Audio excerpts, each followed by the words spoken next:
साथियों नमस्कार। कृषि बाजार भरतपुर से मैं हरपाल सिंह। साथियों आज की चर्चा करेंगे सरसों और सोयाबीन के बारे में, लेकिन उससे पहले आप सभी से वही अनुरोध कि जो भी साथी हमारे चैनल पर नए हैं वो हमें लाइक, सब्सक्राइब और शेयर भी कर सकते हैं। तो साथियों सरसों के अंदर जबरदस्त यानी कि तूफानी तेजी का दौर जारी है। जो सरसों शनिवार को भरतपुर मंडी 5245 रुपये के भाव खुले थे, जो शाम तक 5300 रुपये की स्थिति पर पहुंच गई थी, और आज सोमवार को भरतपुर मंडी के भाव 42 कंडीशन 5400 रुपये के स्तर पर बोले जा रहे हैं, जो कि साथियों एक तूफानी तेजी कहना भी कोई अतिशयोक्ति नहीं है। निश्चित रूप से बड़ी स्थितियाँ यानी कि बड़े सुधार की स्थितियाँ सरसों के अंदर देखने को मिली है, जिसकी कि मेरे साथियों को उम्मीद नहीं थी। वो काफ़ी मंदे जैसे हालात में थे, लेकिन उन तौर की उस बात को चर्चा न करते हुए साथियों निश्चित रूप से सरसों ने जो 5400 रुपये का रिकॉर्ड स्तर पर आज छू लिया है, और आगामी दौर के अंदर भी जैसा कि हम पहले से कहते रहे कि इसमें सुधार यानी कि तेजी की संभावनाएं भरपूर हैं, क्योंकि आज भी सरसों समर्थन मूल्य से 250 रुपये के स्तर पर नीचे चल रही है, जिसमें गुंजाइश की स्थितियां हैं।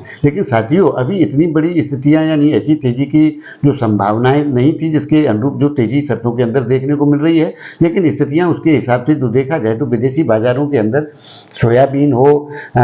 सना ऑयल हो या पाम ऑयल हो, सबके अंदर अच्छे खासे सुधार की स्थितियां देखने को मिली है, जिसके चलते सरसों में भी ये बूम देखने को मिला है। साथियों आने वाले टाइम के अंदर निश्चित रूप से सुधार की स्थितियां जैसा कि हम पहले से कहते रहे हैं, आगामी दौर में भी अच्छी खासी तेजियां सरसों के अंदर देखने को मिलेंगी, ऐसा हमारा व्यक्तिगत अनुमान है। लेकिन साथियों उच्च स्तर पर मुनाफा वसूली को भी ध्यान में रखना चाहिए जो साथी, क्योंकि इसमें ट्रेडिंग की स्थितियां जो आज के दौर में बनी हुई है उसी प्रकार की स्थितियां आगामी दौर में भी दिखाई देती हैं। लेकिन साथियों जैसी स्थितियां मान करके चल रहे थे उसके अनुरूप सरसों अपना अच्छा प्रदर्शन कर रही है, और आवकों का जो दौर था वो काफ़ी सीमित हो गया, जिसके चलते सरसों को समर्थन मिल रहा है। और विदेशी बाजारों की जिस प्रकार से अगर ये सुधारात्मक स्थितियां रहती हैं तो निश्चित रूप से सरसों समर्थन मूल्य से जो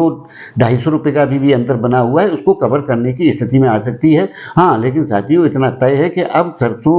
5200 रुपये का जो निचला स्तर है उससे नीचे सरसों अब भविष्य में जाने की कोई संभावना नहीं है। तो साथियों आप इसके अनुरूप सरसों के व्यापार में अपनी स्थितियों को स्पष्ट कर सकते हैं। रहा सवाल साथियों सोयाबीन का, सोयाबीन में भी सुधार की स्थितियां आई थी, फिर बाजार थोड़ा सा नरम हुआ, लेकिन निश्चित रूप से जून माह तक सोयाबीन भी 5000 रुपये के स्तर को पार करती हुई प्रतीत होती है। साथियों निश्चित रूप से उससे आगे भी सोयाबीन की स्थितियां मजबूत रहने की संभावना है, क्योंकि निश्चित रूप से देश के अंदर सोयाबीन के उत्पादन यानी कि बिजाई घटने की आशंका बनी हुई है, क्योंकि जो किसान है वो सोयाबीन को अब